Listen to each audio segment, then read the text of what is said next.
In this lesson, we're going to be taking a look at a verb that you're probably not going to go even 2 minutes without using as long as you're a Spanish speaker. And that verb is the verb ser. Why are we going to use this verb so often? Well, ser is the verb which means to be in Spanish. Think how often you say I am, you are, she is, we are, they are, etc. Because you use that so frequently in English, you can expect to be using it that frequently in Spanish. So we're going to have to learn how to work with this verb ser. Now, if you recall from earlier this year in Spanish, we talked about the idea of an infinitive. This form of the verb that ends in R, such as hablar, trabajar, correr, which means to whatever. Well, the verb ser is an ER verb, and it means to be. Now then, you cannot say yo ser for I am. You have to actually do what's called conjugating the verb, and this is something we don't see in English. If I give you, just say, listen, I could be telling you to listen. I could say I listen, you listen, we listen, they listen. Just by putting the word listen, you don't know whether I'm talking about somebody or I'm telling you to do something. In fact, to figure out who's doing the listening, I actually have to use what's called a pronoun. I, you, we, or they. In Spanish, however, it's a little bit more detailed. Every verb in Spanish has what's called a conjugation. And what we're going to be doing is learning how to conjugate ser, because in Spanish the verb form will actually show you who the subject is. All right, let me show you what I mean. The word yo means I. Yo. Say it. Yo. All right. If you want to say I am, like I said, you don't say yo ser. You actually have to change that ser to the word soy. I am. Yo soy. Yo soy. By the way, since the word soy means nothing else in Spanish but I am, you can put the yo, or you can leave it off. The pronoun is actually optional. Yo soy means I am. Soy means I am. It will mean nothing else in Spanish but I am. So I can say yo soy artístico. Yo soy artístico. I could also say soy inteligente and just leave off the yo. I could say yo soy inteligente, but since we know we're talking about myself, I could say soy inteligente también. Yo soy artístico. Soy inteligente también. Soy means I am. Yo soy means I am. Well, what if you want to say you are? Well, you use a different pronoun, but you actually also use a different verb form too. You do not say tú soy, you say tú eres. Repitan, eres. You are is the word eres in Spanish. Or you can say tú eres if you want to emphasize it. Tú eres simpática. You're nice. Tú eres simpática. Pero, ¿eres talentosa? ¿Eres talentosa? You might recall a question we had way back at the beginning of the year that had these two verbs in it. I asked you, ¿de dónde eres? ¿De dónde eres? Where are you from? It had the word eres in it. Do you recall how you answered that question? We answered it using this verb, soy. Soy de Dallas. Soy de Tejas. Soy de Garland. I am from. So you've already seen soy and eres. I am. You are. Now what if you want to say he is or she is? Well, again, we'll use the word es. We won't say el soy. We won't say el eres. You have to use the right verb form. The word el means he. Notice the accent mark.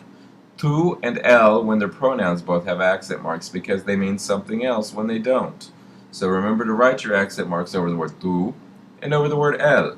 So, if you want to say he is, you could say el es. Again, you can leave off the el if you already know we're talking about a guy. Ramon es deportista. Ramon is sports-minded. Ramon is a sports dude.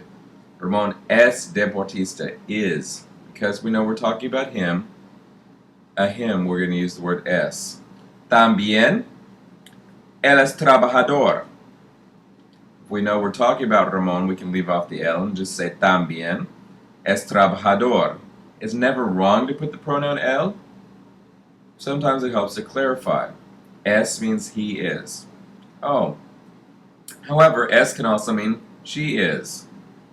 Es is both the form for he is or she is. The way you say she in Spanish is ella. Say it, ella. The two L's, remember, make a Y sound. This word is not ella. This word is ella. You want to say she is, ella es. Ella es. We know we're talking about a girl. We leave off the ella when we're using names. Luisa es perezosa. Luisa es perezosa. Ella es impaciente también. Es impaciente también. Since we know we're talking about Luisa, we can leave off the ella when we're saying es impaciente. By the way, if you're talking about a girl and a guy in the same paragraph or in the same conversation, sometimes it's really a good idea to put the el or ella just to clarify who you're talking about, because es can either mean he is or she is. So we have soy, eres, es. I am, you are, he or she is. However, es can mean something else as well. Es is also used with usted form. If you recall back in the earlier part of our Spanish instruction, we learned that there are two ways to say you in Spanish. We have tú and we have usted. Usted is the way that you say you when you're speaking more formally, such as to your Spanish teacher. If you want to say you are and you're talking to me, you would not say tú eres, you would actually say usted es.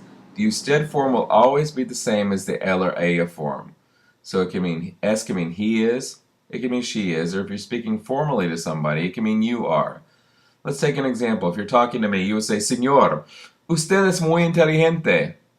Usted es, you are very intelligent. Pero no es muy sociable. But you're not very outgoing, you're not very sociable. Usted es, you are. And in the second clause, pero no es, because you know we're talking to you, you don't have to put the usted.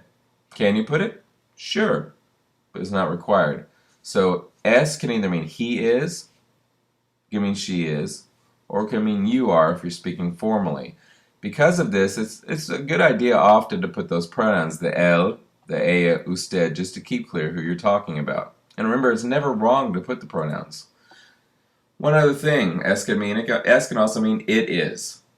There is not a word in Spanish for it when it's the subject of a sentence. If you just want to say it is, you just say es by itself, es. As in this example, es un día muy bueno. Es un día muy bueno. It's a very good day. Notice we don't have a word for it when it's the subject of a sentence. You'll see that all the time. You will say es importante, it's important. Es necesario. Es bueno, it's good. So, again, es can mean a number of different things. To review, this is half of our conjugation of the verb ser. If you want to say I am, you say yo soy. If you want to say you are, tú eres. If you want to say he is, él es, she is, ella es. You are, if you're speaking formally, usted es. Or by itself, es can mean it is. So, repitan. Soy, eres, es. It's important for you to memorize these because you can't say yo eres. You can't say yo es. You can't say ella soy.